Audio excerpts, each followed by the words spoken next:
Ce linge n'attend pas qu'on le regarde. Il attend qu'on choisisse ce qu'on est prêt à perdre. Dans une chapelle de Turin, derrière des protections, des filtres, des routines de conservation, repose un rectangle de lin qui a l'air presque décevant au premier coup d'œil. Pas d'éclair, pas de miracle de cinéma, pas de voix venue du plafond. Seulement un tissu jauni, fragile, marqué, et sur lui, deux silhouettes à peine visibles, comme si un homme s'était imprimé sur l'étoffe avant de s'effacer en refusant d'expliquer comment. Depuis 1578, le suaire est conservé à Turin et l'image qu'il porte montre le devant et le dos d'un homme supplicié avec des marques que beaucoup associent à la crucifixion. C'est là que commence le malaise. Pas le malaise religieux, le malaise intellectuel. Parce que le suaire de Turin n'est pas seulement une relique possible, c'est un piège. Si vous le traitez comme un faux, il résiste. Si vous le traitez comme une preuve, il se dérobe. Et si vous essayez de le réduire à un simple objet historique, il vous oblige à traverser des siècles de foi, de fraude possible, de science incomplète et d'orgueil humain. Voilà pourquoi on en parle avec prudence, avec des gants blancs, avec des phrases trop propres. Et voilà aussi pourquoi certains scientifiques ne craignent pas le suaire lui-même, mais ce qu'un verdict net ferait exploser autour de lui. Le plus dérangeant, c'est que son histoire sûre ne commence pas au tombeau du Christ, ni à Jérusalem, ni même dans l'Antiquité. Elle commence, de façon documentée, au milieu du XIVe siècle, à Lirey, en France. C'est là que l'objet apparaît dans les sources de manière claire. Et presque aussitôt, le doute surgit avec lui. En 1389, l'évêque de Troyes le dénonce comme un objet faux, présenté comme s'il était authentique, au point que l'autorité pontificale de l'époque autorise son exposition à condition qu'on le montre comme une représentation et non comme le véritable linceul. Autrement dit, dès son entrée officielle dans l'histoire, le suaire arrive accompagné d'un procès-verbal moral. Et pourtant, il survit. Il change de main, rejoint la maison de Savoie, subit un incendie à Chambéry au XVIe siècle, garde sur lui les cicatrices de cette catastrophe, puis est transféré à Turin, où il reste depuis. Cela compte énormément, parce que chaque incendie, chaque manipulation, chaque restauration, chaque exposition publique ajoute une couche de bruit sur le signal. Quand on parle du suaire aujourd'hui, on ne parle pas d'un objet sorti d'un tombeau scellé et étudié en laboratoire le lendemain. On parle d'un tissu qui a vécu une longue vie publique, religieuse, politique, matérielle. Un tissu touché, déplacé, respiré, vénéré, sauvé des flammes. Et chaque siècle a laissé sur lui quelque chose. Puis arrive la photographie. Et là, l'histoire bascule. En 1898, un avocat italien nommé Secondo Pia photographie le suaire. Ce qu'il découvre bouleverse les observateurs de l'époque. Le négatif photographique fait apparaître un visage beaucoup plus lisible que l'image directe. Comme si le tissu s'était comporté, des siècles plus tôt, d'une manière que personne n'attendait d'un objet médiéval de dévotion. Le musée du suaire à Turin considère encore cette date comme le point de départ de la recherche moderne. C'est capital, parce qu'à partir de ce moment, le suaire cesse d'être seulement un objet de piété. Il devient une énigme instrumentale. On ne le prie plus seulement, on le mesure. Et c'est là que les scientifiques entrent vraiment dans la pièce. Pas comme une armée unie, mais comme un tribunal incapable de se mettre d'accord sur la langue du procès. À partir des années 70, des équipes examinent l'image, cherchent des pigments, des traces de peinture, des brûlures, des procédés connus. Rien de simple ne s'impose. Les analyses ne donnent pas une explication claire et unique de la formation de l'image. Ce point est essentiel. Pendant des décennies, le suaire n'a pas été sauvé par une preuve éclatante de son authenticité, mais par l'incapacité répétée de le faire rentrer proprement dans une case banale. Ni preuve absolue, ni réfutation totale. Juste un objet qui refuse d'obéir. Puis survient ce qui aurait dû tout arrêter. En 1988, 3 laboratoires, à Oxford, Zurich et en Arizona, datent au carbone 14 de petits échantillons du suaire. Le résultat, publié dans Nature, est brutal. Le lin est médiéval. L'intervalle retenu place le tissu entre 1260 et 1390. Pour énormément de chercheurs, l'affaire aurait dû être close ce jour-là. Rideau. Fin du mythe. Fin des documentaires fiévreux. Fin du vertige. La science avait parlé dans une revue majeure, avec une méthode qui, en archéologie, a une réputation lourde, prestigieuse, intimidante. Sauf que non, parce qu'un objet aussi chargé ne meurt pas d'un seul article, même dans Nature. D'abord parce que les défenseurs de l'authenticité ont immédiatement attaqué la représentativité de l'échantillon, la contamination possible, l'histoire matérielle compliquée du tissu. Ensuite parce que, même chez des observateurs non-croyants, un malaise demeure. Comment un faux médiéval aurait-il produit une image qui continue de résister à l'explication complète, tout en déclenchant un tel degré de fascination technique plus d'un siècle après les premières photographies? Et enfin, parce qu'en 2022, une étude utilisant la diffusion des rayons X à grand angle a soutenu que la dégradation structurelle d'un fil analysé serait compatible avec un tissu beaucoup plus ancien, proche du 1er siècle. Cette étude n'a pas prouvé que le suaire serait celui de Jésus, mais elle a relancé la guerre en disant, en substance, le dossier n'est pas mort, il respire encore. C'est ici qu'il faut être honnête. Les scientifiques n'ont pas peur, comme dans un film d'horreur. Ils n'ont pas peur d'un fantôme emprisonné dans du lin. Ils ont peur d'un objet qui attaque les 2 réflexes les plus sacrés de la pensée moderne. Le besoin de conclure et le besoin de répéter.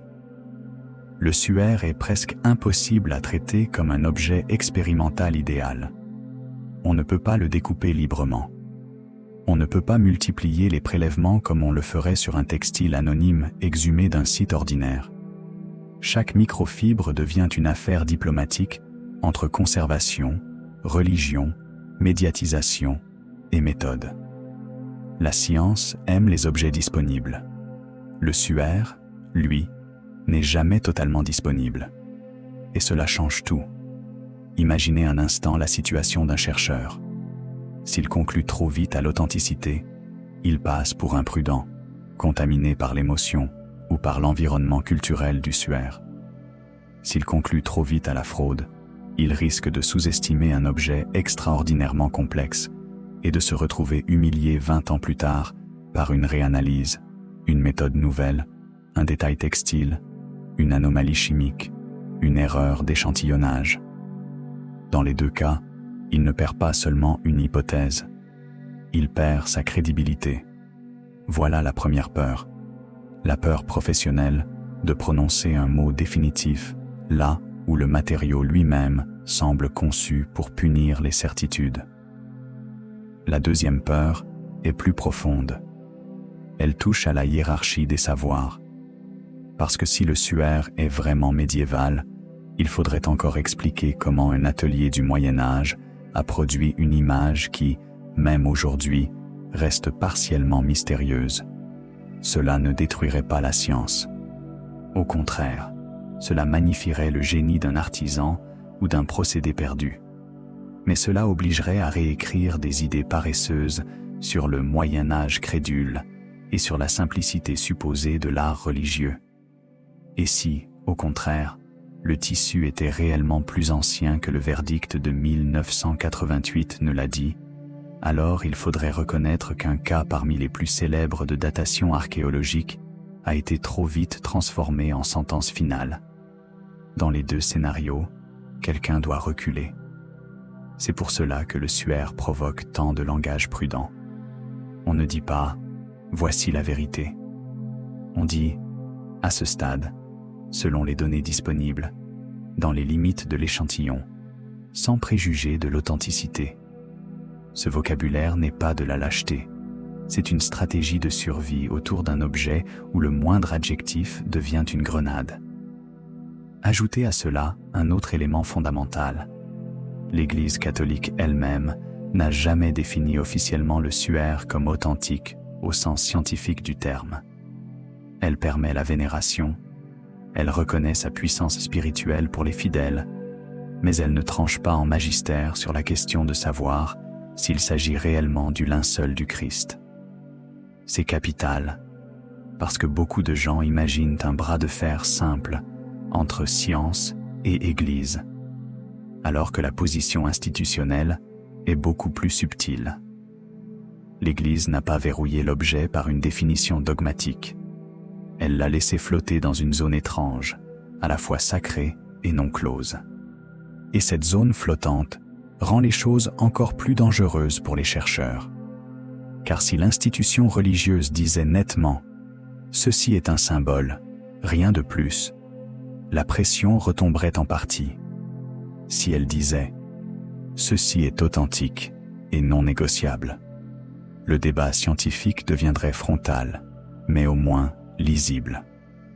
Or, nous sommes dans un troisième espace, beaucoup plus déstabilisant. Le suaire est assez important pour attirer le monde entier, assez ambigu pour que personne ne puisse fermer le dossier, et assez fragile pour qu'on ne puisse pas l'ouvrir brutalement. Maintenant, regardez l'image elle-même. Pas avec vos yeux modernes saturés d'écran, mais comme un médecin, comme un peintre, comme un juge. Vous voyez un homme longiligne, amaigri, les mains croisées, le corps marqué, des coulures, des zones sombres, des traces que beaucoup lisent comme du sang, des blessures compatibles, au moins visuellement, avec un supplicié, des marques sur le dos, sur le côté, autour du cuir chevelu. Le tissu ne raconte pas une mort paisible, il raconte un corps maltraité, et c'est précisément là que le suaire devient presque insupportable. Même si l'on met de côté la question de Jésus, il reste l'empreinte d'une souffrance mise en scène ou vécue. On a beau parler textile, chromatographie, fibres et datation, le visage finit toujours par revenir. Or la science travaille mieux quand l'objet n'essaie pas de vous regarder. Le troisième type de peur naît ici, la peur du brouillage entre mesure et émotion. Parce que le suaire n'est pas un vase cassé, ni une monnaie ancienne. C'est une image humaine à très forte charge symbolique. Elle agit sur le chercheur, sur le journaliste, sur le croyant, sur le sceptique. Elle attire les projections. Et plus un objet attire les projections, plus il devient difficile de séparer ce qu'il est de ce que chacun veut qu'il soit. Certains veulent un miracle, d'autres veulent un faux exemplaire, un cas d'école pour dénoncer la crédulité. Le suaire écrase les deux camps par la même méthode. Il ne donne jamais assez pour satisfaire l'un, ni assez pour humilier définitivement l'autre. Et il y a pire encore. Supposons qu'une nouvelle campagne d'analyse, plus intrusive, plus précise, plus agressive, soit autorisée demain. Supposons qu'elle aboutisse à un résultat presque unanime. Ce résultat ne ferait pas disparaître le problème. Il le déplacerait. S'il confirme l'origine médiévale, il faudra expliquer l'image. Pas seulement vaguement, précisément. Par un procédé démontrable, reproductible, historisable. Et s'il suggère une antiquité compatible avec le 1er siècle, le monde scientifique ne pourra pas se contenter d'un haussement d'épaules. Il devra affronter une question immense. Comment une image de cette nature s'est-elle formée et pourquoi aucun mécanisme convaincant ne s'est imposé de façon universelle jusqu'ici? Vous voyez le piège? Le suaire n'exige pas seulement une date, il exige une histoire complète. Et c'est cette histoire complète que personne n'a encore. Voilà pourquoi je vous dis que certains scientifiques ont peur. Pas parce qu'ils redoutent de trouver Dieu dans une boîte de conservation, mais parce qu'ils savent qu'un objet pareil peut humilier des certitudes construites depuis des décennies. Parce qu'ils savent qu'ici, une réponse n'efface pas les questions, elle les concentre. Parce qu'ils savent aussi qu'il existe des objets qu'on peut étudier sans y laisser de soi, et d'autres qui vous forcent à révéler vos présupposés avant même que vous ayez touché l'échantillon. Le suaire de Turin fait partie de cela. Et pourtant, jusqu'ici, tout cela n'est presque que la surface. Car la vraie fissure ne se trouve peut-être ni dans le carbone 14, ni dans l'histoire médiévale, ni dans les débats entre croyants et sceptiques. La vraie fissure se trouve dans une question beaucoup plus dangereuse. Pourquoi cette image se comporte-t-elle moins comme une peinture que comme une information laissée sur la peau même du tissu? Pourquoi a-t-elle déclenché, depuis la photographie de Secondopia, l'impression persistante qu'elle cache une logique qu'on voit sans la comprendre? Et pourquoi, à chaque fois qu'on croit tenir enfin l'explication, quelque chose résiste encore, minuscule, irritant, presque ironique? Parce que le suaire ne demande pas seulement « De quand suis-je ?» Il demande « Qu'est-ce qu'une trace humaine quand elle survit mieux que le récit qui devait l'expliquer ?» Et là, la peur change de visage. Elle n'est plus historique, elle n'est plus religieuse, elle devient presque philosophique. Car si ce tissu est un faux, alors c'est peut-être le faux le plus intelligent de l'histoire chrétienne. Et si ce n'est pas un faux, alors nous nous tenons depuis des siècles devant un objet réel dont nous n'avons pas encore appris à poser correctement la question. Dans les deux cas, quelque chose vacille. Et ce quelque chose, ce n'est pas le suaire, c'est nous. Et le plus troublant, c'est que le suaire n'a même pas besoin d'être authentique pour devenir dangereux. Il suffit qu'il soit inexplicable. C'est à ce moment précis que les laboratoires cessent d'être des lieux neutres. En théorie, un objet ancien entre dans la lumière, on l'observe, on le teste, on l'abîme le moins possible, puis on avance. Avec le suaire de Turin, rien ne se passe proprement.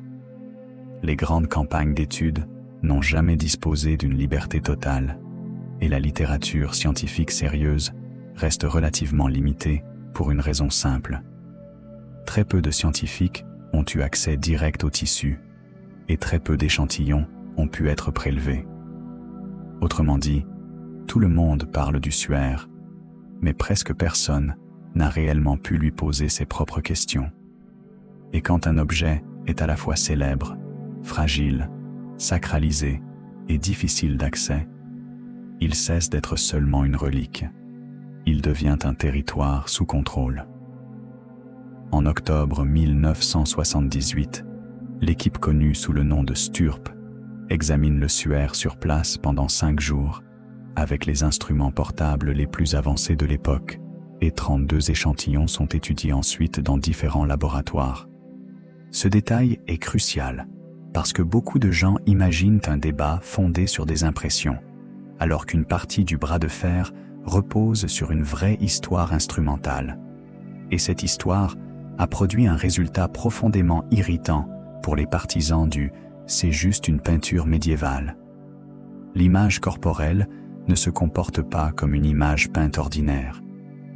Les synthèses récentes de la littérature rappellent que les zones de l'image ne montrent pas l'usage d'un matériau extérieur simple, comme des pigments déposés pour créer une figure lisible à la manière d'un tableau.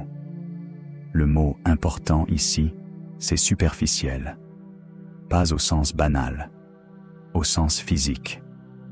Selon les études rassemblées dans la littérature archéométrique récente, la coloration de l'image correspond à une altération jaunâtre extrêmement fine, discontinue, localisée sur la partie la plus haute des fils, presque comme si seule la peau extérieure de la fibre avait été touchée. La noirceur relative de l'image ne viendrait pas d'une teinte plus profonde ou plus saturée, mais du nombre de fibrilles altérées par zone. C'est une nuance technique, mais elle change tout.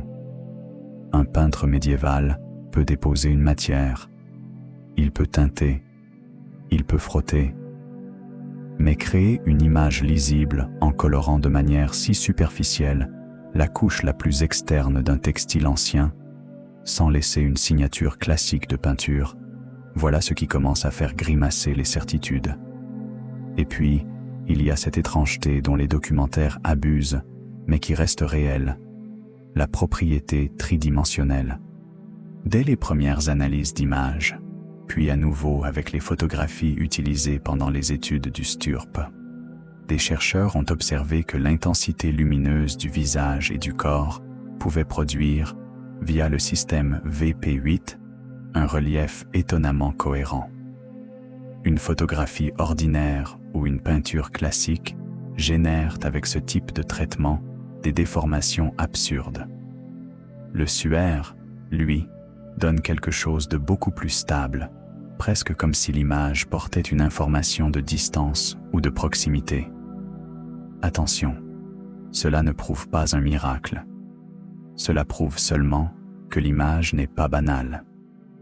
Et pour la science, un objet banalement faux est plus confortable qu'un objet faux d'une intelligence technique embarrassante. C'est ici que le SUR devient presque insolent, parce qu'il n'offre pas une seule impossibilité spectaculaire. Il accumule de petites résistances. Vous voulez le réduire à un simple badigeon médiéval? La superficialité vous bloque. Vous voulez le réduire à une brûlure? La netteté de certaines zones et les propriétés globales de l'image compliquent le scénario. Vous voulez dire qu'un vrai corps a simplement touché le tissu? Le problème des déformations géométriques vous rattrape. Et voilà pourquoi, depuis des décennies, les hypothèses s'empilent sans parvenir à tout emporter avec elles. Les revues récentes le disent clairement. Aucun mécanisme de formation de l'image n'est universellement accepté, et aucune hypothèse n'a réussi à reproduire simultanément toutes les propriétés majeures du SUR. Alors les théories arrivent, l'une après l'autre, comme des suspects dans une pièce fermée. La première est presque élégante, justement parce qu'elle ne demande pas d'éclair mystique. On l'appelle souvent l'hypothèse de la réaction de Maillard. En simplifiant, certains chercheurs ont proposé qu'un mélange chimique très particulier entre des sucres résiduels à la surface du lin et des composés azotés issus d'un corps puisse produire une coloration de surface. C'est séduisant, parce que cela respecte partiellement le caractère superficiel de l'image et parce que la chimie, elle, a toujours l'avantage de ne pas demander la permission au surnaturel. Mais cette hypothèse a une faiblesse énorme. Elle suppose beaucoup de conditions particulières. Et surtout, elle n'explique pas de manière consensuelle l'ensemble du phénomène visuel, sa stabilité, sa distribution, sa netteté et cette fameuse dimension quasi topographique que certains traitements d'image mettent en évidence. Elle reste possible dans un coin de la pièce, sans réussir à prendre le contrôle du récit. Viennent ensuite les hypothèses de rayonnement. Là, on entre dans un territoire plus dangereux encore, parce qu'une partie de ces idées essaie de rester scientifique, tandis qu'une autre flirte avec le langage de l'événement extraordinaire. Des chercheurs ont évoqué les ultraviolets, les rayons X, des décharges de type corona, parfois même un scénario lié à un séisme. Ces modèles ont un avantage narratif énorme. Ils s'accordent mieux avec le caractère très superficiel de l'image. Mais ils ont aussi un défaut majeur, reconnu dans les synthèses récentes. Ils dépassent souvent ce que la science peut vraiment tester ou confirmer, surtout quand ils supposent d'emblée que le SUR a enveloppé un corps humain réel et qu'un phénomène hors norme s'est produit. Ce sont des hypothèses qui donnent de la forme au mystère, mais pas encore une preuve. Et la science se méfie énormément des modèles qui commencent par ce qu'ils devraient conclure. À l'opposé, les hypothèses artistiques n'ont jamais disparu. Au contraire, elles reviennent régulièrement, plus raffinées, moins naïves qu'avant. Pendant longtemps, on s'est moqué de l'idée du faussaire médiéval génial, parce qu'elle semblait trop commode. Pourtant, en 2025, une étude de modélisation relayée par la presse scientifique a redonné de la vigueur à un vieux soupçon. L'image serait plus compatible avec une matrice en bas-relief qu'avec un vrai corps enveloppé dans un drap. Le chercheur brésilien Cicero Moraes a simulé numériquement le tombé d'un tissu sur un corps tridimensionnel et sur un relief peu profond. Selon son étude publiée dans Archéométrie, l'image du suaire s'accorderait mieux avec le second cas. Là encore, cela ne résout pas le suaire. Cela déplace le problème. Car même si un bas-relief explique mieux certaines proportions visuelles, il reste à expliquer le procédé exact, les matériaux, la coloration des fibres et le fait qu'un tel objet aurait été conçu avec une sophistication extraordinaire pour son temps. Et pendant que l'image refuse de se laisser coincer, les tâches elles-mêmes commencent à diviser les experts.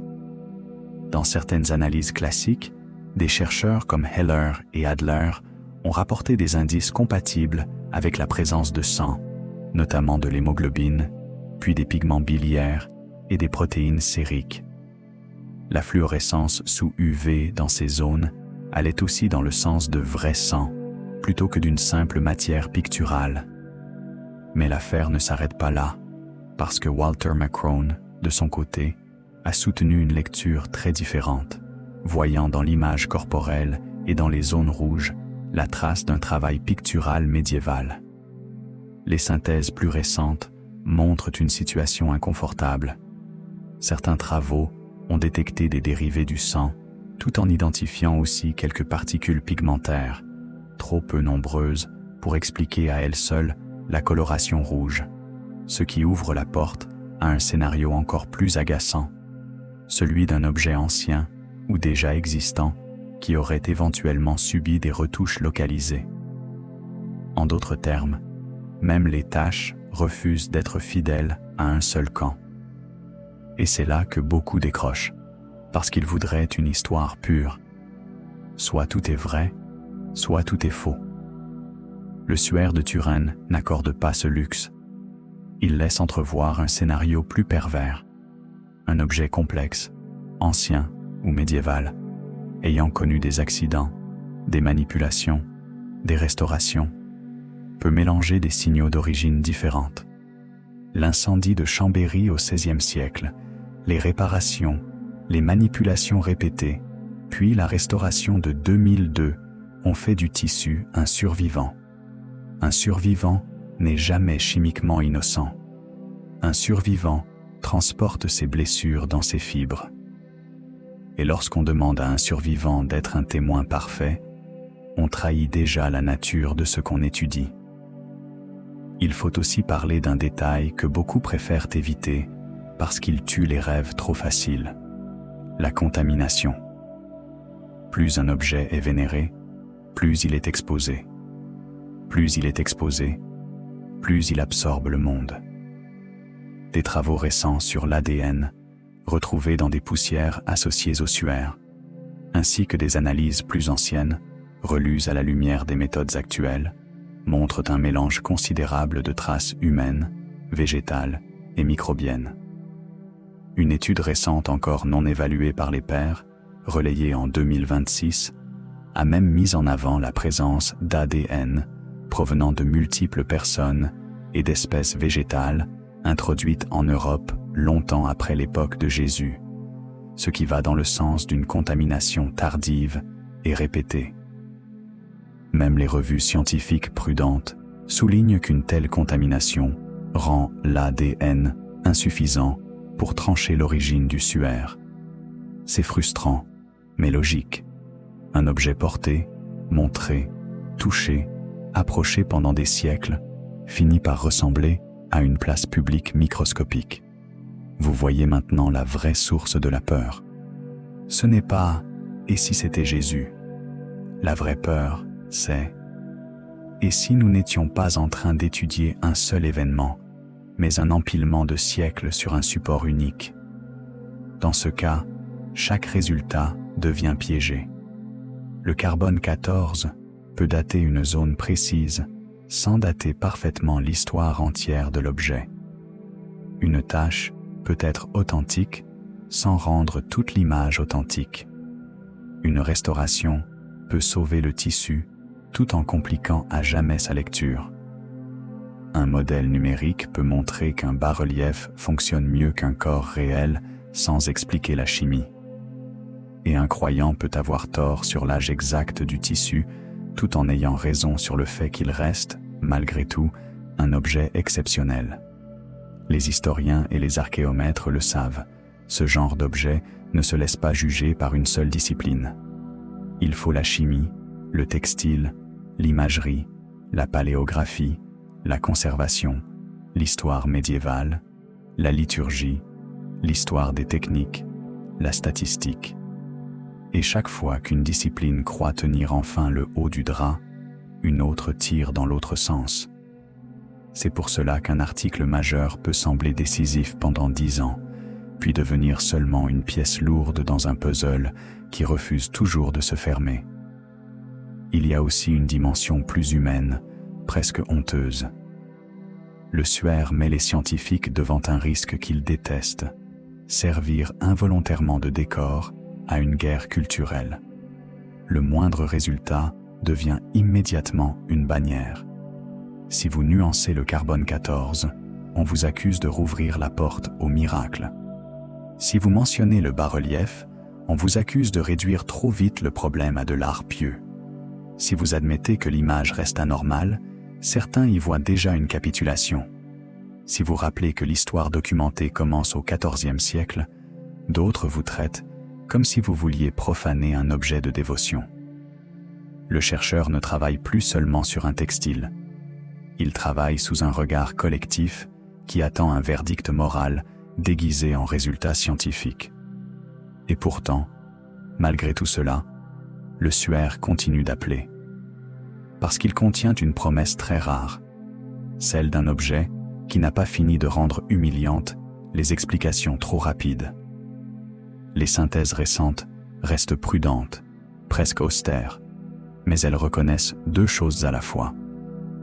D'un côté, l'histoire documentée et la datation radiocarbone de 1988 pèsent très lourd en faveur d'une origine médiévale. De l'autre, la mécanique exacte de formation de l'image demeure non résolue, et plusieurs propriétés physiques de cette image continuent de défier les reconstructions simples. C'est cela, le cœur du mystère. Pas un miracle démontré, pas une fraude définitivement démontée, un noyau dur d'inconfort. Et le plus ironique, c'est que le suaire ne demande peut-être pas qu'on croie en lui, il demande mieux. Il demande qu'on supporte la possibilité d'une ignorance durable. Or, l'époque moderne accepte très mal cette idée. Nous supportons volontiers un mystère pendant quelques semaines, à condition qu'un podcast, un labo ou une intelligence artificielle viennent ensuite le ranger. Le suaire, lui, fait autre chose. Il vous prend par la manche et vous dit « Non, tu n'auras pas la paix aujourd'hui. Tu n'auras pas la belle phrase finale. Tu n'auras qu'un tissu, des fibres brûlées par l'histoire, une image sans procédé unanimement admis et des hommes très intelligents qui se contredisent depuis plus d'un siècle. » Mais voici la question qui commence vraiment à faire trembler le sol sous l'affaire. Et si le vrai scandale n'était ni l'âge du tissu, ni la formation de l'image, ni même la possibilité d'une grande fraude médiévale? Et si le vrai scandale était ailleurs, dans ce que le suaire a absorbé au cours des siècles, non pas seulement des poussières, mais des gestes, des rituels, des restaurations, des décisions secrètes, des restrictions d'accès, des choix de prélèvement, des prudences institutionnelles? Autrement dit, et si le mystère n'était plus seulement sur le linge, mais autour du linge? Parce qu'au moment où l'on commence à suivre la chaîne des interventions humaines, des restaurations, des prélèvements contestés et des zones qu'on n'a pas le droit de toucher, une autre histoire sort de l'ombre. Une histoire où le suaire n'est plus simplement une relique possible, il devient un objet gardé. Et quand un objet doit être gardé avec autant de précaution, la question change. On ne demande plus seulement ce qu'il est, on commence à demander qui a peur qu'on le sache. Ce n'est pas seulement un tissu étudié, c'est un tissu administré. Et cette nuance, à elle seule, change presque toute l'histoire. Parce qu'un objet ancien peut être mystérieux par nature. Mais quand cet objet est aussi surveillé, protégé, déplacé avec précaution, restauré dans des conditions exceptionnelles, montré rarement, prélevé presque à contre-cœur, puis replacé derrière une discipline institutionnelle très stricte, le mystère cesse d'être purement matériel. Il devient aussi humain. Il devient logistique. Il devient politique au sens le plus froid du terme. Qui décide quand, comment, avec quels outils, et surtout jusqu'où l'on a le droit d'aller. Le suaire de Turin est conservé à la cathédrale Saint-Jean-Baptiste de Turin. Il appartient au Saint-Siège depuis 1983 et le Vatican ne prend toujours pas de position officielle sur son authenticité scientifique, tout en encourageant la vénération comme support de méditation sur la passion. Ce flou institutionnel est beaucoup plus puissant qu'il n'en a l'air. Une relique déclarée fausse devient un objet d'histoire. Une relique déclarée vraie devient un objet de foi confirmé. Le suaire, lui, reste suspendu entre les deux, dans un espace où la science est invitée à parler, mais jamais sur un terrain entièrement libre. C'est presque la situation idéale pour que le débat dure des générations. Personne ne ferme la porte, mais personne ne la laisse grande ouverte non plus. Et dans cet entre-deux, un simple prélèvement de fibres prend l'importance d'un acte diplomatique. Il faut comprendre ce que cela signifie concrètement. Quand on lit les travaux récents sur le suaire, une phrase revient avec une politesse presque douloureuse. Un nouvel examen global, comparable à celui du STURP en 1978, serait souhaitable. Cette formule paraît calme. En réalité, elle cache une frustration énorme.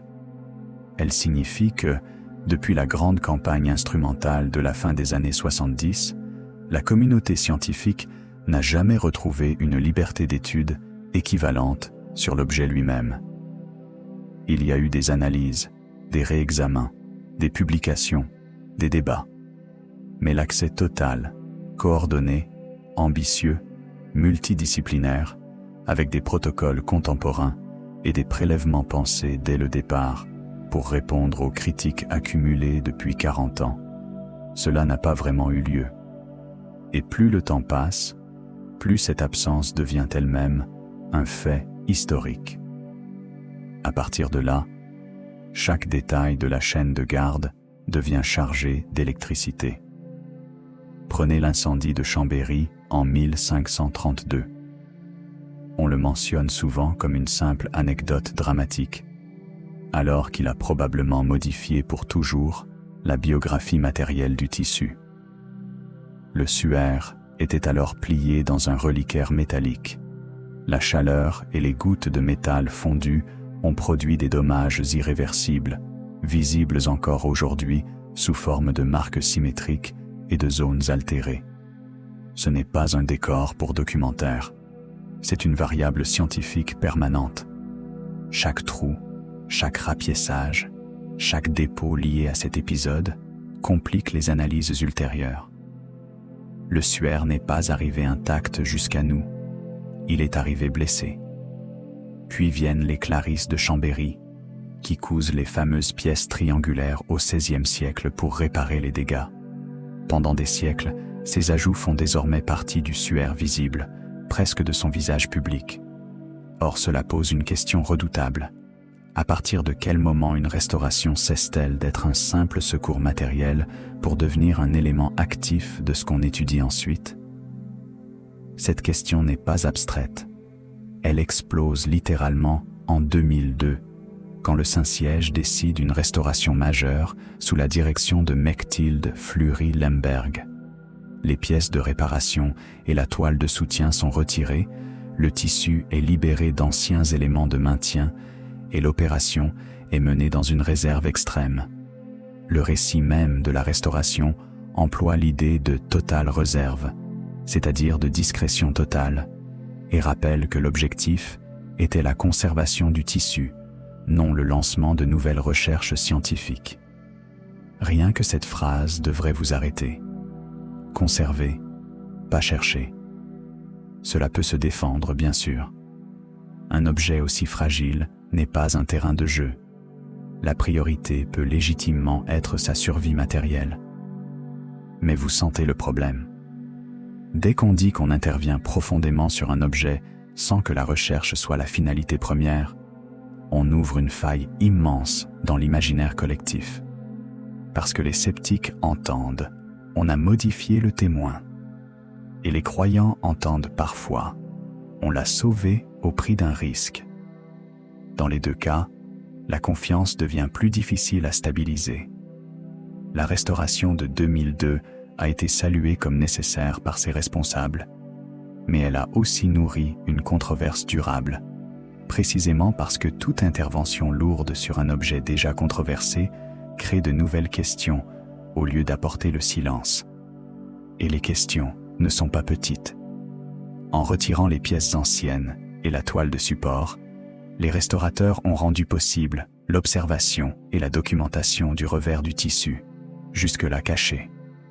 En 2004, la littérature scientifique rapporte qu'une image corporelle très faible a été observée sur l'envers. Ce détail est fascinant, presque cruel.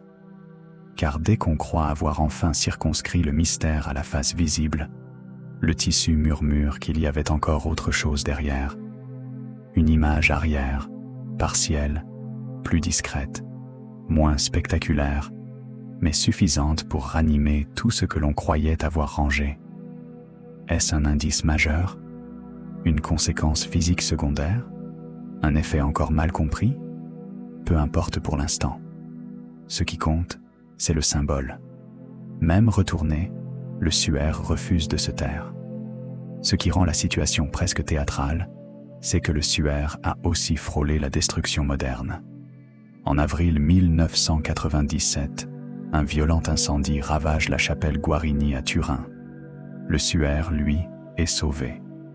Les sources rappellent qu'il ne subit pas de dommages directs, mais l'épisode renforce une vérité simple. Cet objet ne traverse pas seulement les siècles, il traverse les catastrophes. Et chaque catastrophe renforce le sentiment qu'il faut le protéger davantage, donc l'exposer moins, donc le laisser moins manipuler, donc compliquer encore l'enquête scientifique. Plus un objet devient précieux à sauver, plus il devient difficile à étudier. Voilà le cercle. Le plus étrange, c'est que la science et l'institution religieuse ne sont pas réellement en guerre ouverte ici. Elles se contiennent mutuellement. Jean-Paul II disait en substance que l'Église confie aux scientifiques la tâche de continuer à étudier. C'est une phrase magnifique, presque idéale. Mais sur le terrain, elle se heurte à une réalité concrète. On ne continue pas à étudier un objet pareil comme on continue à étudier des tessons ou des ossements. Chaque nouveau test risque d'endommager quelque chose d'irremplaçable. Chaque absence de test laisse intactes des hypothèses concurrentes. Chaque exposition publique augmente la contamination potentielle. Chaque confinement prolongé alimente le soupçon. Le suaire est prisonnier d'un paradoxe. Pour le comprendre, il faudrait parfois le toucher davantage. Pour le préserver, il faut souvent y renoncer. C'est là que naît une autre forme de peur, plus discrète que la peur du ridicule scientifique. La peur d'être celui qui abîme. Imaginez être la personne qui autorise un nouveau prélèvement, un peu plus large, un peu plus profond, au nom d'une méthode plus performante. Si le résultat reste ambigu, vous aurez blessé l'objet pour presque rien. Si le résultat déclenche une controverse mondiale, vous porterez le poids symbolique de l'opération. Et si, pire encore, le prélèvement concerne une zone ensuite jugée atypique, réparée ou contaminée, vous aurez répété à une échelle nouvelle la vieille blessure du carbone 14.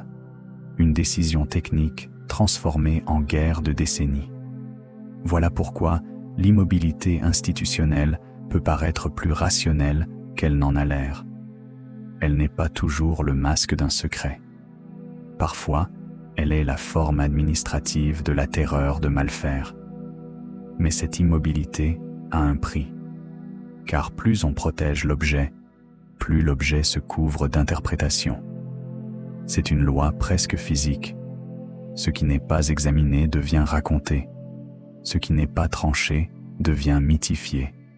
Ce qui n'est pas accessible devient narrativement explosif.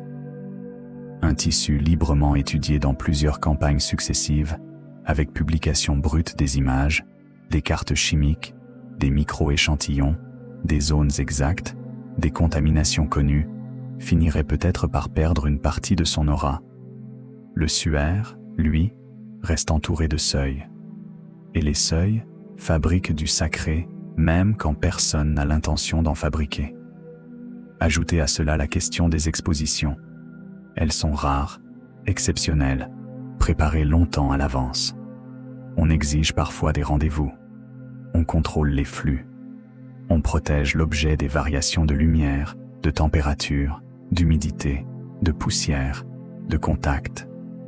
Tout cela est parfaitement raisonnable du point de vue de la conservation. Mais du point de vue symbolique, cela produit autre chose. La sensation qu'on approche non pas seulement un textile ancien, mais une présence sous régime spécial. Et plus le régime est spécial, plus le public se convainc qu'il doit y avoir, au centre de tout cela, quelque chose qu'on ne lui dit pas complètement. Pourtant, les faits disponibles n'obligent pas à croire à un complot.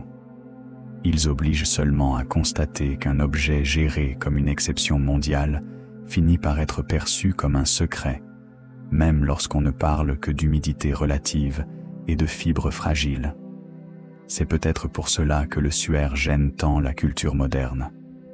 Nous adorons les objets transparents.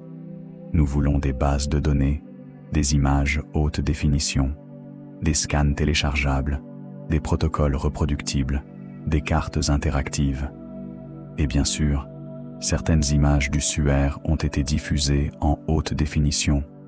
Certaines campagnes ont été documentées, des synthèses existent, des publications aussi. Mais l'objet réel demeure soumis à un degré de contrôle qu'Internet ne peut pas abolir. Vous pouvez agrandir la photographie sur une tablette. Vous ne pouvez pas entrer dans la pièce avec vos propres instruments. Vous pouvez lire les débats. Vous ne pouvez pas rejouer l'histoire matérielle du tissu à partir de zéro. Et cette dissociation entre accès visuel presque illimité et accès matériel extrêmement limité est l'une des raisons pour lesquelles le suaire continue de produire autant de passion. On le voit partout. On ne le touche presque jamais. Alors les théories sur ce qu'on cache fleurissent. Certaines sont grotesques. D'autres, plus sérieuses, ne parlent même pas de dissimulation volontaire. Elles parlent plutôt d'un objet devenu trop symbolique pour être traité comme un objet scientifique ordinaire. Et c'est probablement plus proche de la vérité. Le suaire n'est pas caché comme on cache une preuve dans un roman policier. Il est gardé comme on garde un témoin dont la simple présence dérange les deux camps à la fois. Les croyants les plus ardents préféreraient parfois une certitude. Les sceptiques les plus sûrs d'eux préféreraient parfois une réfutation propre. Le suaire, lui, continue d'occuper la place la plus insupportable, celle du survivant qui ne parle pas clairement, mais qui refuse de disparaître. Et c'est là qu'apparaît l'aspect le plus dérangeant de la chaîne de garde. Elle ne protège pas seulement le tissu contre le monde. Elle protège aussi le monde contre les conséquences d'un verdict mal préparé. Car imaginons un instant qu'un programme complet soit enfin autorisée. Pas une étude symbolique, pas 3 fibres à contre-jour, mais une vraie campagne internationale, avec cartographie intégrale, analyse multipoints, nouveau datage, étude fine de toutes les zones traumatiques, du revers, des bords, des réparations anciennes, des contaminants. Même un tel programme ne garantirait pas une conclusion universellement acceptée. Mais il modifierait irréversiblement le terrain. Et c'est peut-être cela, au fond, que beaucoup redoutent le plus. Non pas découvrir un miracle, ni démonter une légende, mais perdre le bénéfice social de l'ambiguïté. Parce que l'ambiguïté est utile. Elle permet à la dévotion de respirer sans dogmatisme scientifique. Elle permet à la science de rester en mouvement, sans devoir se prosterner ni frapper trop fort. Elle permet aux institutions de protéger sans définir. C'est un équilibre étrange, presque élégant, et probablement intenable à long terme. Le suaire tient donc dans une vitrine, mais aussi dans une architecture de précaution. Et cette architecture dit quelque chose de notre époque. Nous prétendons vouloir la vérité brute, mais dès qu'un objet a le pouvoir de reconfigurer plusieurs récits à la fois, nous construisons autour de lui des couches de procédures. Nous ne fermons pas les yeux. Nous remplissons des formulaires. Nous n'interdisons pas toujours. Nous ralentissons. C'est plus moderne, plus propre, plus défendable, et souvent beaucoup plus efficace. Regardez bien la logique de ces dernières décennies. Une grande étude en 1978. Un datage majeur en 1988. Une longue traîne de controverses. Une restauration majeure en 2002. Une révélation partielle du revers ensuite. Des synthèses récentes qui disent, en substance, que l'image n'est toujours pas expliquée de façon pleinement convaincante et que la datation médiévale reste le point d'ancrage principal, sans pour autant éteindre toutes les objections. On ne sort pas de ce cycle par un slogan. On en sort seulement par une décision institutionnelle immense. Accepter soit une nouvelle phase d'étude plus invasive, soit la coexistence durable du doute. Et voici le point où l'histoire devient presque plus sombre que mystique, car un objet gardé trop longtemps finit par changer de fonction. Il n'est plus seulement ce qu'il est, il devient l'écran de projection de tout ce qu'on n'a pas réussi à résoudre autour de lui. Le suaire porte déjà l'image d'un corps supplicié. À force de prudence, de restauration, d'incendies évités, de réserves, d'études partielles et de débats infinis, il porte désormais aussi l'image de notre incapacité à décider ce que nous faisons d'une preuve incomplète, quand cette preuve touche au cœur de nos récits fondateurs. Alors non, le secret n'est peut-être pas un coffre enfoui dans une sacristie. Le secret, c'est peut-être plus simple et beaucoup plus humain. Le secret, c'est qu'autour du suaire de Turin, personne ne contrôle vraiment la dernière question. Est-ce un objet qu'on protège parce qu'il est sacré? Ou est-il devenu sacré parce qu'on le protège ainsi depuis si longtemps? Et si cette question vous paraît déjà inconfortable, attendez la suivante. Parce qu'une fois qu'on cesse de regarder seulement le tissu, une autre silhouette commence à apparaître derrière lui. Pas celle de l'homme imprimé dans le lin, celle de tous ceux qui, depuis des siècles, ont décidé à sa place quand il devait parler et quand il devait se taire. Et si, depuis le début, nous posions la mauvaise question? Pas « Est-ce le vrai linceul du Christ ?» Pas même « Comment l'image s'est-elle formée ?» La vraie question, celle qui fait reculer les voix trop assurées, est peut-être beaucoup plus nue, beaucoup plus dangereuse. Qu'est-ce qui arrive à une civilisation quand un objet traverse les siècles en refusant d'entrer docilement dans la catégorie du mythe, de la preuve ou de la fraude? Le suaire de Turin se tient exactement à cet endroit. Il n'est pas seulement entre foi et science, il est entre les mondes. entre le document et la blessure, entre la relique et le miroir. Et c'est ce qui le rend si insupportable pour ceux qui ont besoin que toute chose soit enfin rangée quelque part, étiquetée, classée, neutralisée. Parce qu'au fond, voilà le scandale. Si le suaire était un faux évident, il ne survivrait que dans des livres spécialisés, entre deux vitrines poussiéreuses, avec une petite plaque. Exemple remarquable de fabrication dévotionnelle médiévale. S'il était une preuve indiscutable, il serait devenu autre chose encore.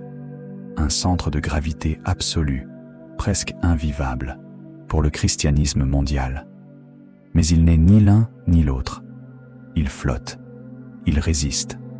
Il s'accroche à cette zone intermédiaire où aucune institution ne peut triompher sans payer un prix. Et l'humanité déteste les objets qui lui refusent la consolation d'un verdict. Regardez ce que le suaire a déjà fait, sans parler, sans bouger, sans rien exiger. Il a divisé des laboratoires. Il a embarrassé des croyants trop pressés. Il a frustré des sceptiques trop confiants. Il a survécu au feu, aux restaurations, aux manipulations, aux proclamations trop fortes, aux réfutations trop propres. Il a traversé les siècles comme certains visages traversent la mémoire, non pas parce qu'on les comprend, mais parce qu'ils reviennent toujours au moment où l'on croyait enfin les avoir oubliés. C'est pour cela que tant de gens disent que le suaire cache quelque chose. Ils imaginent souvent un secret matériel, un dossier fermé, une expertise qu'on aurait volontairement enterrée, une conclusion qu'on aurait peur de rendre publique. Peut-être, peut-être pas. Mais il existe une autre possibilité, plus sobre et plus vertigineuse. Ce que le suaire cache, ce n'est pas une réponse. C'est notre propre seuil de tolérance à l'incertitude. Nous supportons facilement les mystères lointains. Une cité engloutie, un manuscrit perdu, un roi disparu. Très bien. Cela nourrit les films, les podcasts, les cafés tardifs. Mais un mystère qui touche à la souffrance, au corps, à la mort, au sacré, à la prétention scientifique, à l'orgueil des institutions et à l'idée même de vérité, voilà autre chose. Ce n'est plus un divertissement, c'est une fissure dans la manière dont nous habitons le monde. Et le suaire, lui, est une fissure en tissu. Il faut aussi dire quelque chose qu'on évite souvent, parce que cela met tout le monde mal à l'aise. Une partie de la fascination ne vient pas seulement de la question de Jésus. Elle vient de l'homme imprimé dans le lin, de sa vulnérabilité, de sa maigreur, de la violence inscrite sur lui. Même celui qui ne croit à rien ou qui croit autrement ressent quelque chose devant cette silhouette. Le corps humain souffrant précède les théories. Il traverse les systèmes. Il entre directement dans une zone que ni les statistiques ni les dogmes ne savent calmer tout à fait.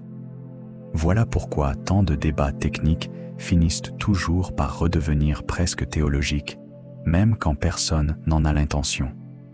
Parce qu'un corps blessé, représenté ou réel, pose une question que la science peut décrire, mais non apaisée. Qu'est-ce qu'on fait de la souffrance quand elle nous regarde encore, après des siècles? Et c'est là que surgit une hypothèse plus profonde, presque invisible.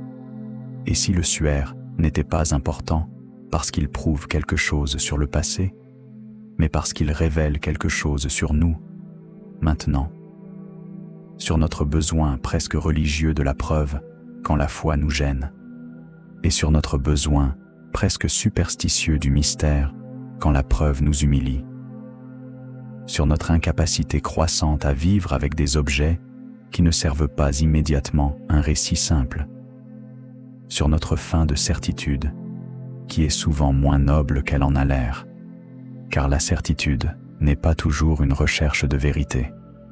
Parfois, c'est juste une recherche de repos. Le suaire ne donne pas le repos. Il donne autre chose, une sorte de tension immobile, une présence qui ne parle pas assez pour devenir doctrine, mais qui ne se tait pas assez pour devenir archive morte. C'est pour cela que les scientifiques prudents ne sont pas forcément des hommes qui ont peur d'une relique. Ils ont peur, parfois, d'un basculement de statut. Ils savent qu'un objet aussi ambigu peut, en quelques mois, changer de régime symbolique. Qu'une nouvelle analyse peut être interprétée comme une humiliation de la science, même si elle n'en est pas une. Qu'une confirmation médiévale plus fine que celle qu'on connaît déjà ne ferait pas simplement tomber un mythe. Elle exigerait qu'on rende compte de la puissance anormale de cette fabrication, et qu'une remise en cause sérieuse de la datation classique ne prouverait pas la résurrection, bien sûr, mais détruirait une tranquillité intellectuelle acquise depuis des décennies. En d'autres termes, ce qu'ils craignent, ce n'est pas seulement l'erreur, c'est l'après. L'après d'un résultat qui ne restera jamais dans les revues scientifiques, mais sera immédiatement emporté dans l'espace public, transformé en drapeau, en slogan, en arme de camp contre camp. L'après d'une découverte qui ne pourrait pas être gardée dans la dignité froide de la méthode, parce qu'elle toucherait à trop de choses à la fois. L'après d'une vérité partielle qui serait utilisée comme une vérité totale. Et cette peur-là n'est pas irrationnelle. Elle est même terriblement humaine. Mais il y a encore plus troublant.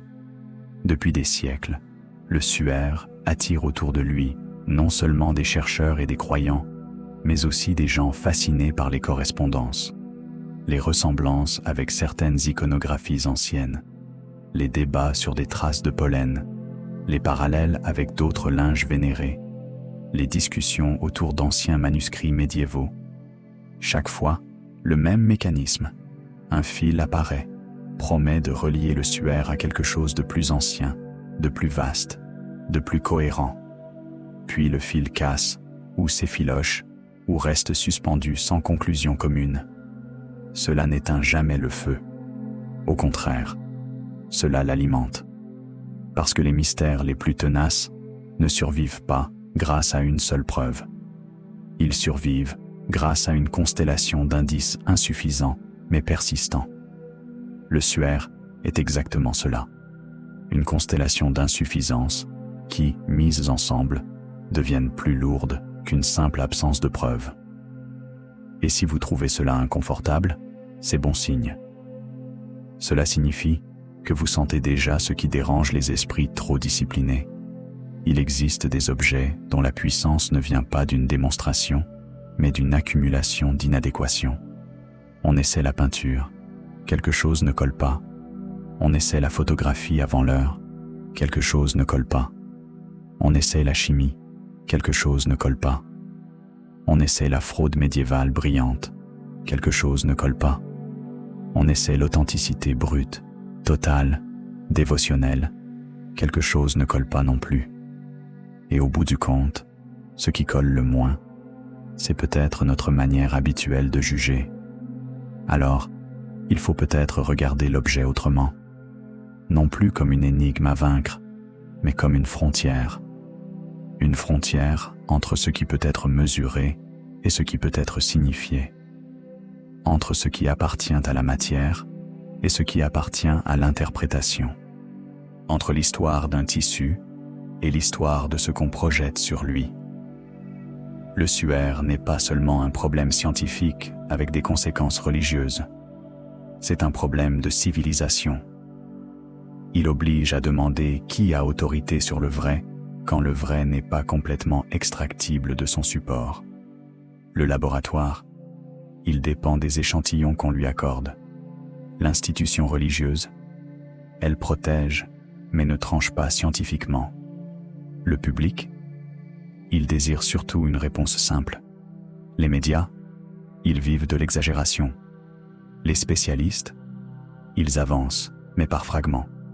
Et le tissu, pendant ce temps, continue d'être là, plus patient que tous. Vous voyez le paradoxe terrible? Tout le monde parle à sa place, mais personne ne peut réellement parler pour lui. C'est peut-être pour cela que le suaire donne parfois l'impression d'être vivant. Non pas biologiquement, bien sûr, mais symboliquement. Comme un témoin qui aurait appris, au fil des siècles, à se défendre sans prononcer un mot. On l'attaque, il absorbe. On le sanctifie, il se dérobe. On le réfute, il laisse une écharde. On l'adore, il garde sa distance. Peu d'objets ont cette élégance presque cruelle. Et pourtant, au centre de tout cela, il y a peut-être une vérité beaucoup plus simple que toutes les hypothèses. Peut-être que le suaire ne nous a jamais été donné pour prouver une croyance. Peut-être qu'il est là pour rappeler une limite. La limite de ce que les hommes peuvent posséder du sacré, de l'histoire, du corps et de la mort. La limite de notre prétention à conclure. La limite, aussi, de notre brutalité intellectuelle qui veut si souvent arracher aux choses une confession immédiate. Car il y a une différence entre éclairer un objet et le forcer à parler. Le suaire de Turin, depuis tout ce temps, nous force à nous demander de quel côté nous nous tenons. Du côté de l'enquête honnête, qui accepte la lenteur et le doute. Du côté de la dévotion, qui sait parfois contempler sans exiger. Ou du côté, plus répandu qu'on ne l'admet, de l'impatience moderne, qui veut un monde intégralement converti en réponse rapide. Le plus ironique, c'est que le suaire parle peut-être le mieux à ceux qui renoncent d'abord à le posséder, pas à l'exploiter, pas à l'instrumentaliser, pas à le brandir comme preuve finale de tout ce qu'ils croyaient déjà, juste à rester là, devant cette image presque absente, et à admettre qu'il existe encore des choses plus vastes que notre capacité actuelle à les réduire. Cela peut sembler mystique. En réalité, c'est presque une discipline de l'intelligence. Accepter qu'un objet soit plus grand que la phrase qu'on voulait écrire sur lui. Et maintenant, regardez comme tout se referme. Au début, nous demandions ce que cache le suaire de Turin. Puis nous avons demandé pourquoi les scientifiques ont peur. Ensuite, nous avons traversé les analyses, les incendies, les restaurations, les restrictions, les prudences, les tensions entre preuves et récits. Et à la fin, nous revenons à un point plus ancien que tous les laboratoires. Un morceau de lin, une image d'homme, et l'impossibilité de décider si nous sommes devant une fabrication prodigieuse, un survivant historique déformé par les siècles, ou un objet qui touche à quelque chose que notre langage lui-même abîme dès qu'il s'approche trop. Peut-être que le suaire cache simplement ceci. La vérité ne se livre pas toujours sous la forme que nous préférons. Parfois, elle se présente comme une contradiction durable. Parfois, elle exige plusieurs disciplines et humilie chacune à tour de rôle. Parfois, elle laisse la foi sans triomphe et la science sans dernier mot. Parfois, elle oblige à grandir avant de se laisser comprendre. Et c'est peut-être cela qui fait le plus peur. Pas que le suaire prouve un miracle, pas qu'il détruise la religion, pas qu'il ridiculise la science, mais qu'il nous oblige à devenir plus modestes que nous ne l'avions prévu. Parce qu'au fond, tout l'enjeu est là. Un faux parfait flatterait notre goût du dévoilement. Une preuve parfaite flatterait notre goût du sacre. Le suaire, lui, ne flatte personne. Il met tout le monde à genoux, mais pas forcément pour prier. Parfois, simplement pour regarder mieux. Et c'est peut-être la dernière chose qu'il nous enseigne. Qu'entre l'ombre et la lumière, il existe un espace où l'homme n'est ni maître ni juge, seulement témoin. Le suaire de Turin reste dans cet espace, suspendu entre les siècles, blessé, gardé, disputé, trop célèbre pour être ignoré, trop fragile pour être brutalement forcé, trop ambigu pour appartenir à un seul camp, et peut-être trop profond pour être réduit à la seule question de son authenticité. Alors, la prochaine fois que vous verrez son image, ne demandez pas seulement « Est-ce vrai ?», demandez aussi « Qu'est-ce que cet objet révèle de notre manière d'avoir peur de la vérité ?»